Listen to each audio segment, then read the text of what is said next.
Hey guys, Palsteron here, and today let's talk about frequently asked questions. I wanted to make this video to kind of address some of the things that I get asked quite a lot. If you're unfamiliar, this is specifically only for the explosive shot Deadeye that I made a few days ago, and I have been updating ever since. So if you're not interested in that build, there's probably not going to be anything interesting. But otherwise, here we go. Let's get into it. Question number one, and this one's really important to me. Pal, I cannot get a 3 dragons. It's so expensive. I can't pay 1 divine for this item. So if you look offline here, you can see that there are currently over 10,000 3 dragons on the market. That is because this item is incredibly common. Right now, there's a lot of hype about it because of this video, but also other people kind of figuring out how to put this into their build and how good it is with heralds.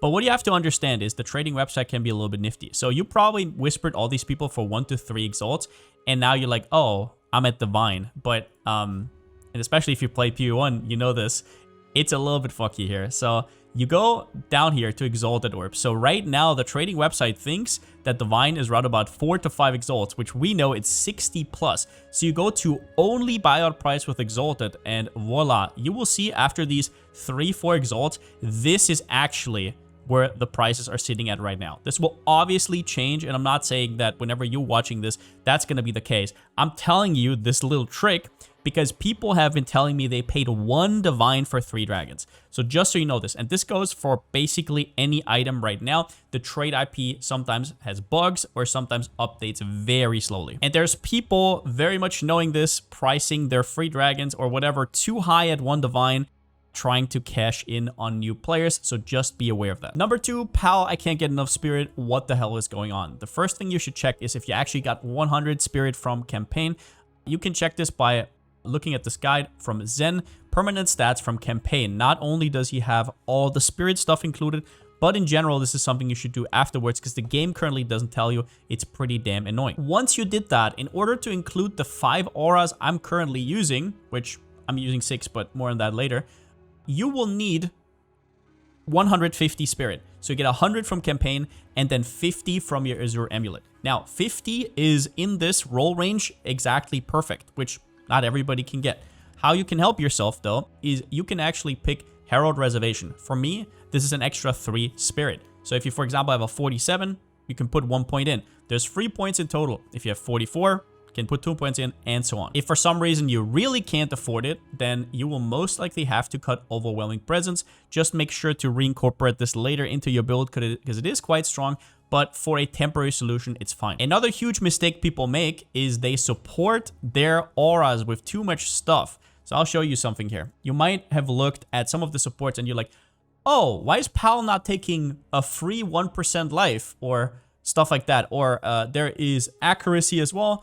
Man, he could just get 30% accuracy rating for free, but I guess he just forgot. No, look at the top. It says additional reservation. This costs you an additional 10 spirit. Vitality is even more brutal. It costs you an additional 20 spirit. There's like 6 or so supports. So there is a reason I don't put anything in, just so you know. So check all your supports. Get them out of here if they have any additional reservation. Now, if you have, for some reason, because of good gear or whatever, 10 extra spirit, I would highly encourage you to go for precision. It can be quite nice at range, so you can hit where you're actually aiming, but otherwise, you can also go for clarity if you're missing some mana sustain. Question number 3, where can I get more attributes? Now, one thing that I've learned over the last 2 days is that this cluster is actually quite efficient. So first up, Polymathy and all of these small nodes very much contribute to you being able to level up your gems. I didn't realize it because at the time, all my gems were kind of like level 17, but now going towards 19 and 20, I realized that a lot of these are actually more efficient than getting extra damage nodes because they directly make me able to upgrade my gems. Another thing I found interesting is with the energy shield version, which we're going to talk about later in the video, or I made a video on it, you get a lot of int as well. So all your attributes are kind of matching. So you have 155 intelligence. If you look at that, that is a lot of increased damage with Jack of all trades. And not only that, it's also all damage. So whether it's fire, lightning, converted, not converted, AoE, projectile, it all gets affected by this node. So in endgame, or at least at level 90 or so, you should probably have all of this. And I also updated the max roll planner for it. Now, another obvious one for a lot of people, but you can change these at any point. So your attribute requirements will change. Maybe you have an int roll here where you actually need dexterity. You can always respec these into dexterity and it's basically the same. Another trap a lot of people fall into is overwhelming presence. You will see my overwhelming presence is actually not that leveled. I should actually level it at this point. So you can see right here, I have it at 119 strength. I had this for a while and it doesn't really need to be leveled. You go from 26 to maybe like 29%, from 13 to 20, but that costs you an extra 100 strength, which is ridiculous. So be sure to not too aggressively upgrade your gems. And if you have to, just make another one and a lower level one if you have to. So that is what I would say. Same goes for Herald of Ash. I don't really have a high level one because it just takes so much strength. In general, our main abilities are pretty safe because they are not like bows where you need like 200 or plus dex. You have like a nice distribution of dex and strength. So these are always fine. But for example, for Herald of Thunder, I need a lot of dex. If you can't upgrade it, that is what it is. But you should do that at some point. When it comes to Heralds and when it comes to your main skill, Herald of Thunder and Herald of Ice, that is. Herald of Ash is not that important. These two and these two, the higher the better. These are your damage dealers.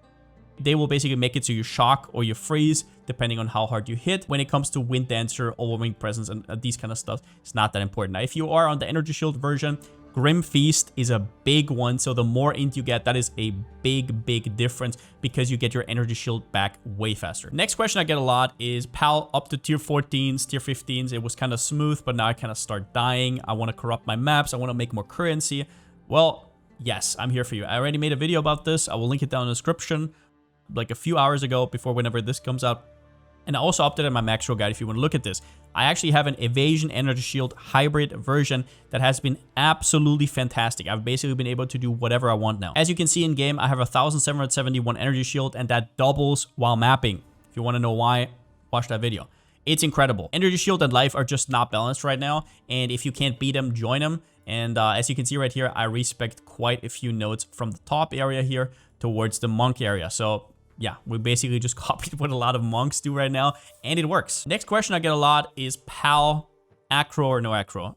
As I said in my guide, I think that on the normal life version, with just evasion, acro is the play. Even after Chaos Exploding got nerfed, I still feel tankier with it than without it. However, you will feel that auto attacks and small white mobs will hit you more. However, if you don't pay attention, you most of the time don't get killed by some ground effects, which was, for me personally, more important. However, on the Energy Shield version, where I get up to over 3,000 evasion while mapping, I felt like those area effects were just not really harming me anymore. I could take 1, 2, sometimes even 3 overlapping explosions and I was fine. So I was like, why take acrobatics? Most of the time, what would get me more is getting overwhelmed from a breach that has like increased attack speed, increased movement speed, and there's running at you from all sides, or a ritual where you're in like a close corner. And those are all auto attacks and weird chaos projectiles and whatnot.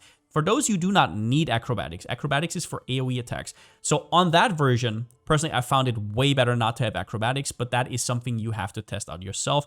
Do note also that it really depends on if you're bossing, if you're actually mapping, what kind of content you're doing. And last question, Pal, does Pierce double my damage on explosive shot?